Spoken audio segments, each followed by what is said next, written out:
जय श्री कृष्णा। उम्मीद है आप लोग स्वस्थ होंगे, अच्छे होंगे।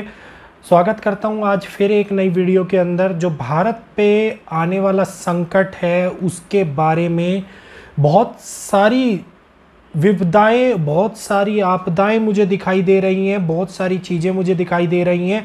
और ये मुझे कोई दिव्य दृष्टि के थ्रू दिखाई नहीं दे रही, ये ज्योतिष एस्ट्रोलॉजी के थ्रू दिखाई दे रही हैं। और आज इन्हीं बातों पे जो जो पहले हमने बताया था, जिस प्रकार से जिन जगह के ऊपर बताया था, असम के अंदर वही परिस्थितियां हो गई। और जिस प्रकार बांग्लादेश के अंदर बताया था, बांग्लादेश के अंदर भी वो परिस्थितियां दिखाई दे रही हैं। अब आगे और क्या क्या घटित हो सकता है, ये सारी बातें आज मैं आप लोगों के पास में लेके आया हूँ। आज मैं बताऊंगा और बड़े गहन पूर्वक इन गोचरों की स्थिति को देख के ये इस वीडियो आज मैं आप लोगों के पास बना रहा हूँ। और ये वीडियो बहुत ही महत्वपूर्ण होने वाला है आप लोगों के लिए। आने वाले समय के बारे में जो ये जानकारी मिलने वाली है, ये बहुत ही महत्वपूर्ण होने वाली है। तो स्टार्ट करते हैं आज अपनी वीडियो को। स्किप मत कीजिएगा प्लीज़, बने रहिएगा और पूरी देखिएगा ताकि वीडियो की गहराई को आप लोग समझ पाएं।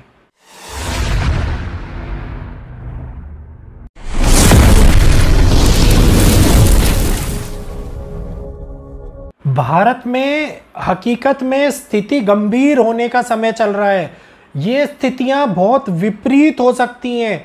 भारत में हाई अलर्ट की संभावनाएं जो कुछ दिन पहले दिल्ली के अंदर लगाई गई थी, जो बताया था कि कुछ चीजें गंभीर हो सकती हैं आने वाले टाइम में। कुछ टेररिज्म जैसी रिलेटेड समस्याएं बन रही हैं, कुछ आतंकवादी रिलेटेड समस्याएं बता रही है। मैं इसमें कोई भी आपको गलत बात नहीं बता रहा हूं कोई भी, लेकिन ये सारी कैलकुलेशन इस प्रकार से बन रही हैं कि चारों ओर नेगेटिविटी का माहौल बन रहा है, चारों ओर बहुत ही खतरनाक माहौल बन रहा है।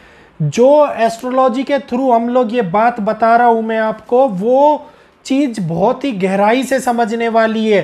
प्लीज वीडियो को बहुत ध्यानपूर्वक सुनिएगा और समझिएगा। कोई भी स्थिति और गोचर भविष्यवाणी नहीं है, ये स्थिति ज्योतिष ज्ञान है जो ये मैं आप लोगों को बता रहा हूं। जो योग बन रहा है 27 जून से जो स्टार्ट हुआ है और इसके बाद से लेके 25 जुलाई के बीच तक की स्थिति वो गंभीर दिखाई दे रही है।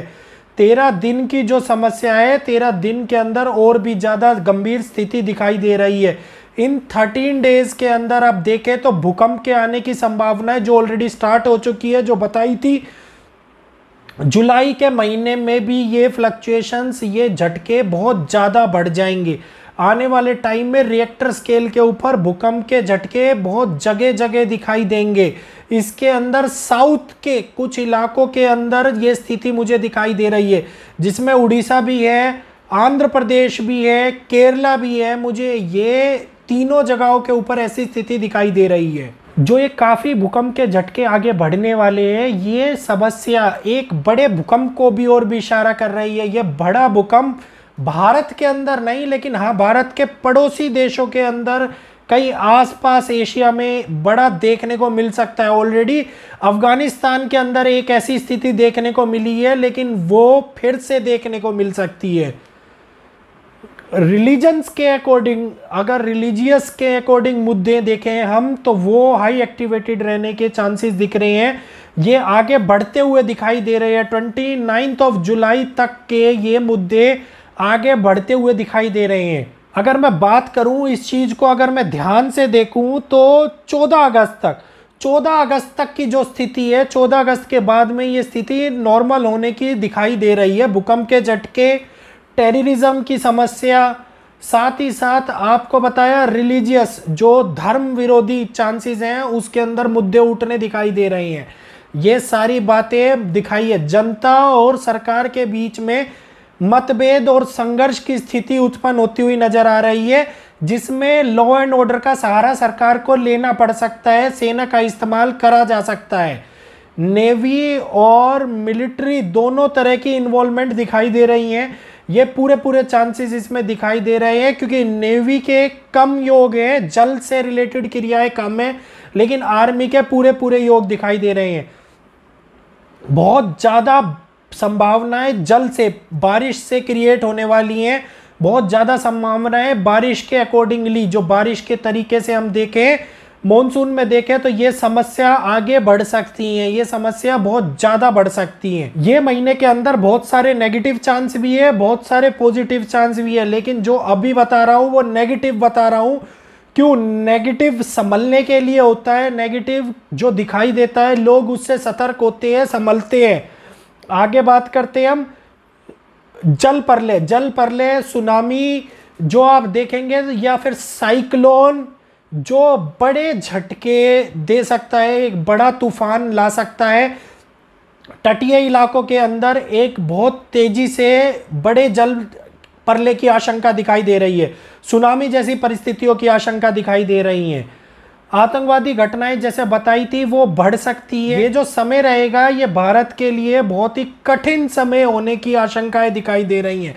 जहां पर भी बारिश होगी वो परेशानियां होगी, वहां पर बारिश या तो इतनी ज़्यादा होगी कि जिससे लोगों को समस्या का सामना करना पड़ेगा, और कई जगह पे इतनी कम होगी कि लोगों को सूखा का सामना करना पड़ेगा। ये 100% ट्रू है, ये सब चीज़ें समस्याएं ये घटित होनी है।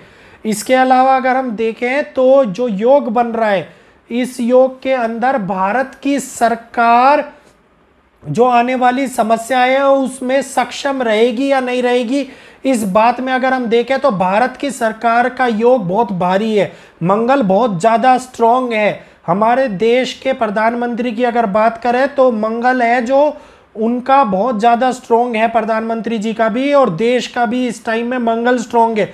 तो संघर्ष से निकलने का रास्ता मिल जाएगा, लेकिन सबसे बड़ी बात करें ये थोड़े समय तक चलने की, जो ये विवाद है थोड़े समय तक चलने की आशंकाएं दिखाई दे रही हैं।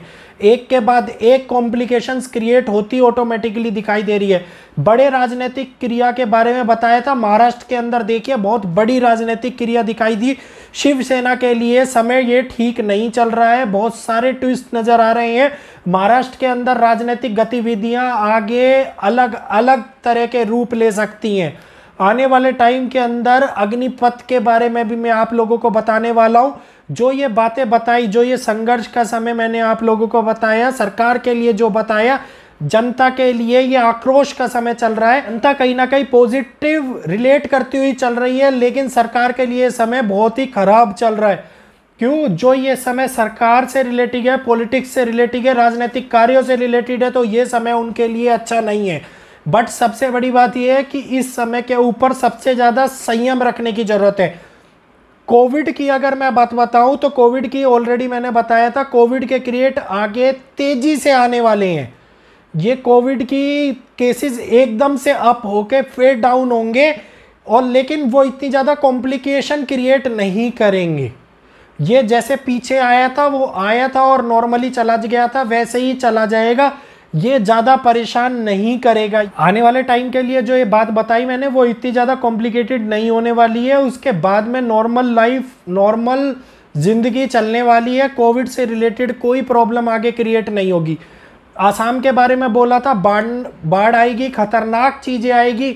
ये बाढ़ और ज़्यादा बढ़ने वाली है। आसाम से लेके जो आसाम के लोग इस बात को पूछ रहे हैं उनके लिए ये बात बता रहा हूँ, वेस्ट बंगाल वालों के लिए भी ये बात बता रहा हूँ। ये पानी की परलें दिखाने वाला समय चल रहा है। यहाँ पे स्थिति और ज़्यादा गंभीर होती जा रही है और ये स्थिति और भी गंभीर होने वाली है। ये बात मैंने ऑलरेडी बता दी है। असम और बांग्लादेश के जो मेरे व्यूअर्स हैं उनके लिए मैंने ये बात बताई है कि ये स्थिति, संभावनाएं जो बढ़ रही हैं वो आगे और भी ज़्यादा बढ़ने वाली हैं। तो दोस्तों ये वीडियो आप लोगों को कैसा लगा, प्लीज़ वीडियो को कमेंट करके ज़रूर बताइएगा। आने वाला समय खतरनाक है, इसके लिए नेगेटिव क्रिया बनाएगी। अब पॉजिटिव जो चीज़ें आएंगी उसके अंदर मैं अलग से एक वीडियो लेके आऊँगा जिसमें पॉजिटिव के बारे में बताएंगे कि क्या क्या इन नेगेटिव फैक्ट्स के साथ में पॉजिटिव फैक्ट्स भी नज़र आ रही हैं। वो सारी बातें बताऊंगा। तो दोस्तों मिलते हैं आपसे अपनी अगली वीडियो के अंदर आपके अपने चैनल एकल शक्ति के ऊपर। प्लीज़ वीडियो को लाइक और चैनल को सब्सक्राइब कीजिएगा।